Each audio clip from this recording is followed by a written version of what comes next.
So, I know some of you don't know what Copa is, or who Copa is, or where Copa is. So, I will say I am quite disappointed at that. So, let me tell you what Copa is. And then, use that in such a way to bring in the RM issues, challenges, and then opportunities.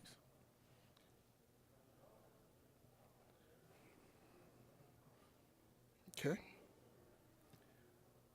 Good? So, who is Copa? Hang on. I think we missed one. Good, we did. All the legalese are out. We can talk now, right? Good. So, who is Copa? As you can see, we are located in a little country called Panama. Who knows where Panama is? Center of the Americas. We're the airline and the hub of the Americas, right? Now, having said that, you can see we have a hub, just like any other hub in the U.S., and we kind of look like somebody else in the U.S., right?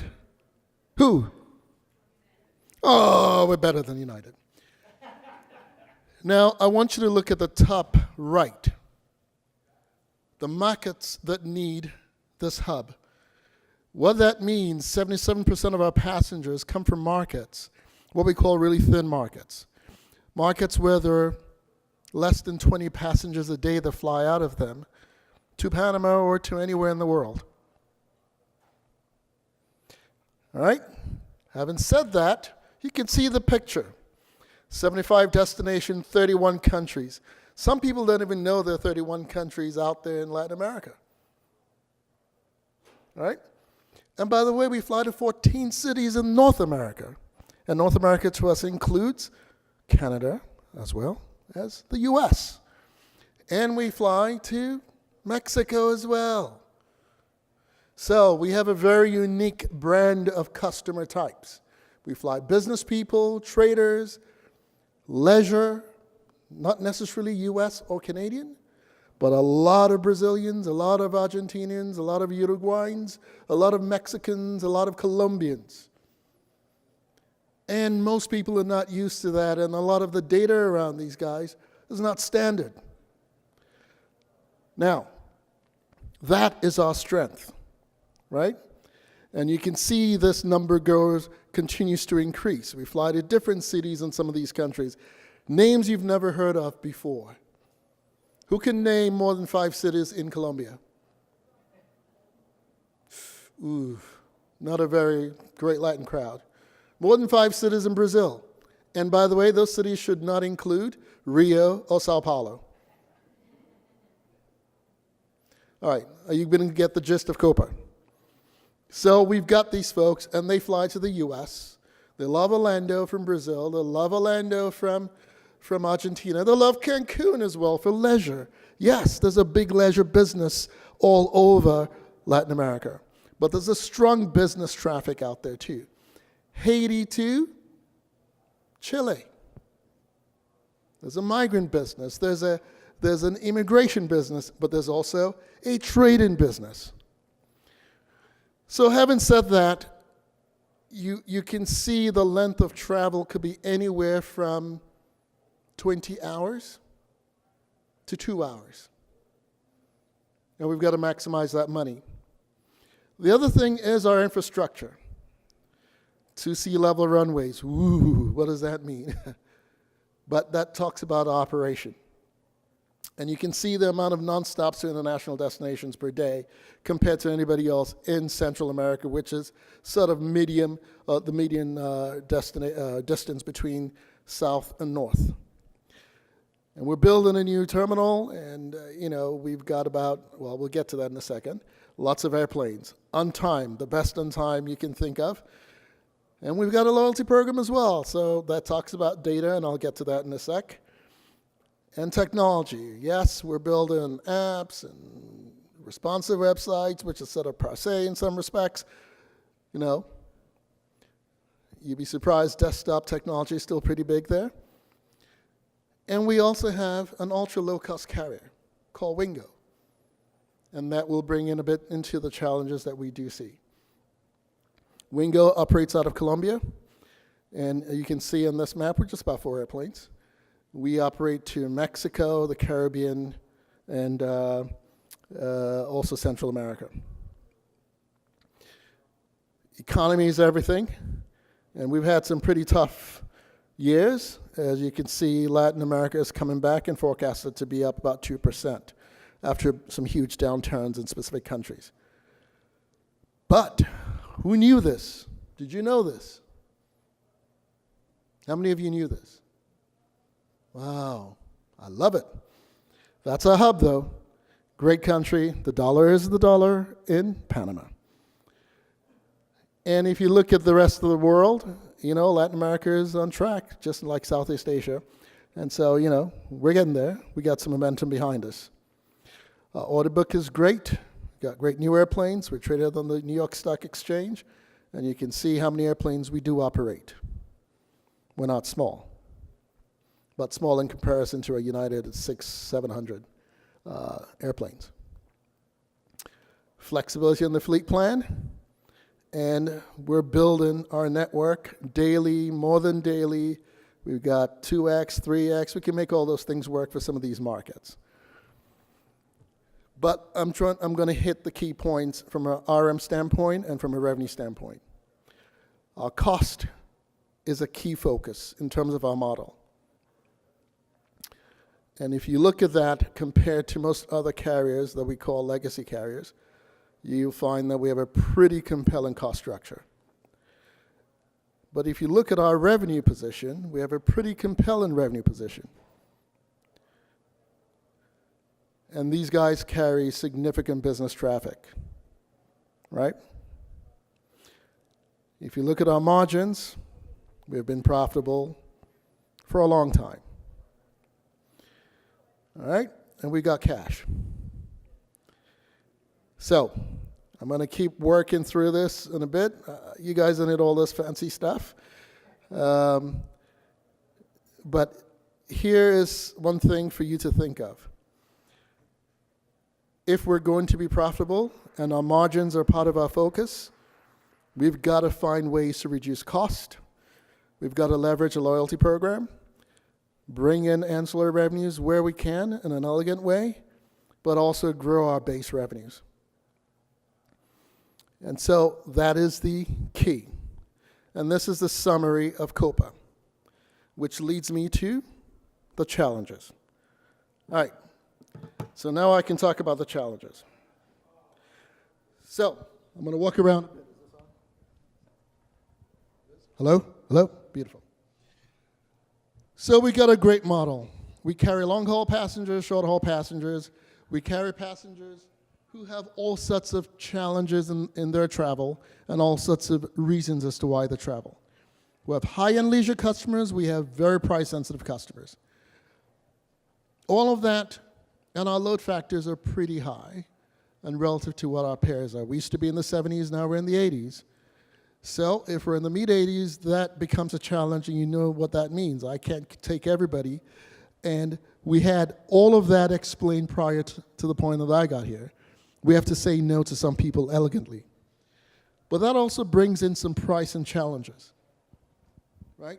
And part of our pricing challenges is that a cheap vacation from Brazil could be $1,000.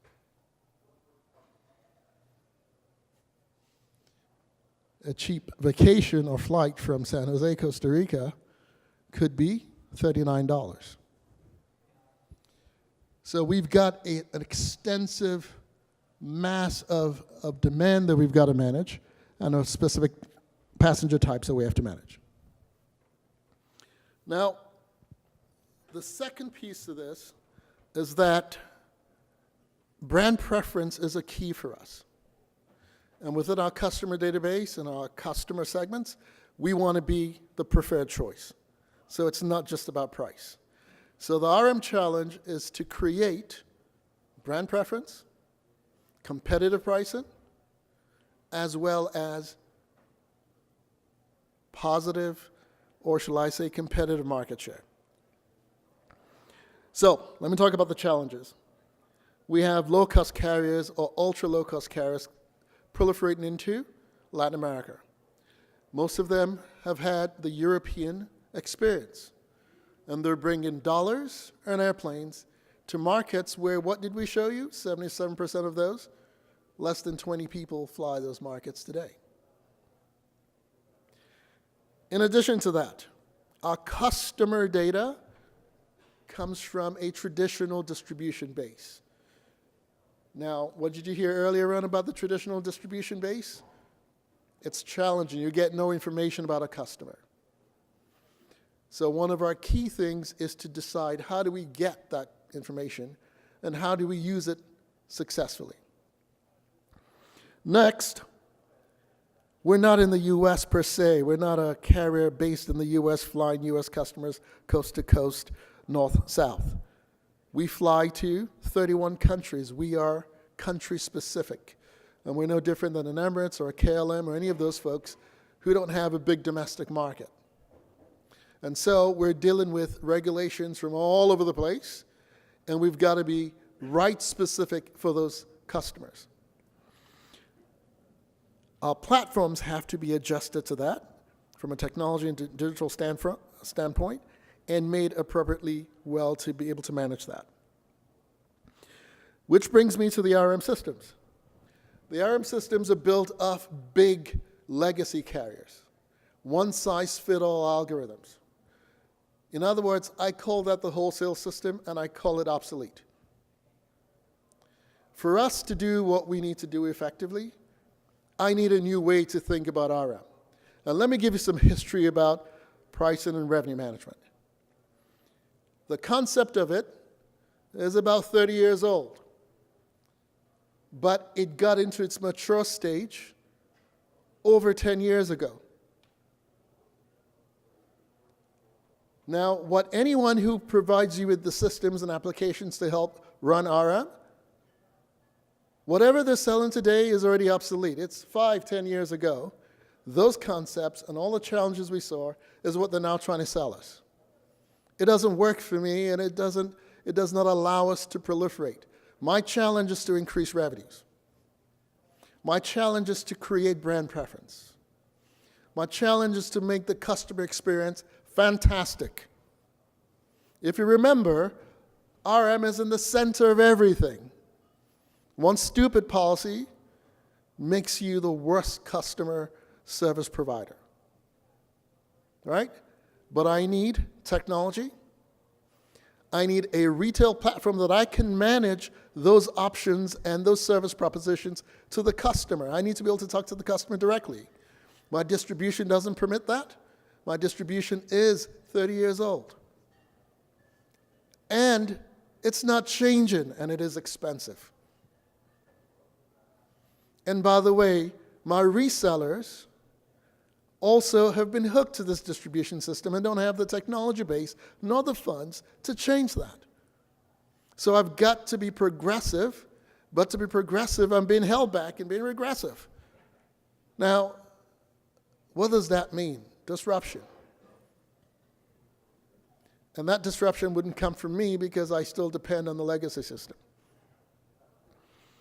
So I've got to fight all these new players appropriately. Yep. So I've got to use, data scientists, big data? Well, I've got to create that. I've got to calibrate it. We're crawling. Bots, machine learning, AI. We can use all those things, but we can only apply to 10% of our customers. Now, that's a challenge. I've got to rethink that position a bit. So I'm going to focus on two things.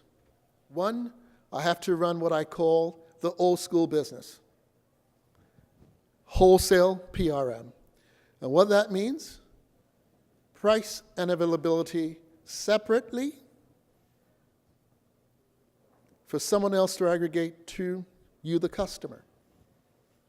Then I've got to figure out how to do retail, where I can talk to a customer and aggregate my offers in such a way that it's targeted, it's smart, and it makes sense to the customer. But I cannot do that in 70% of my distribution. So I've got to find a way to bring those guys into my play. And I don't need to fight with the distribution. There's enough money for everybody. But how can we do this appropriately? That's the challenge we have. So, given that challenge, what does that mean for a lot of us? By the way, everybody plays in this world. So I don't care where they come from, if it's Asia, if it's the US, all these service providers all have to deal with this infrastructure and this bankrupt system. But the new wave is called retail RM. Some of you call it customer-centric RM. Well, the mere virtue of the word customer-centric means you need to know who the customer is. Then you need to optimize around that customer. Well, how are you going to do that if your distribution never gives you that information? Right? Which makes you become a lot smarter and a lot quicker. Then the other piece is around the systems we use. Basically, the systems are obsolete, and I'm sure I've got friends who are going to be killing me about saying this. So I've got to build systems that work for me. Now, some of you can't go to your CFOs and say you want to build a system, or to anybody else, your bosses, and say you're going to do that. They're going to run you out of the room, because that's risk. However, if you look at the point of what I said our model was, cost focus, max revenue attainment, brand preference,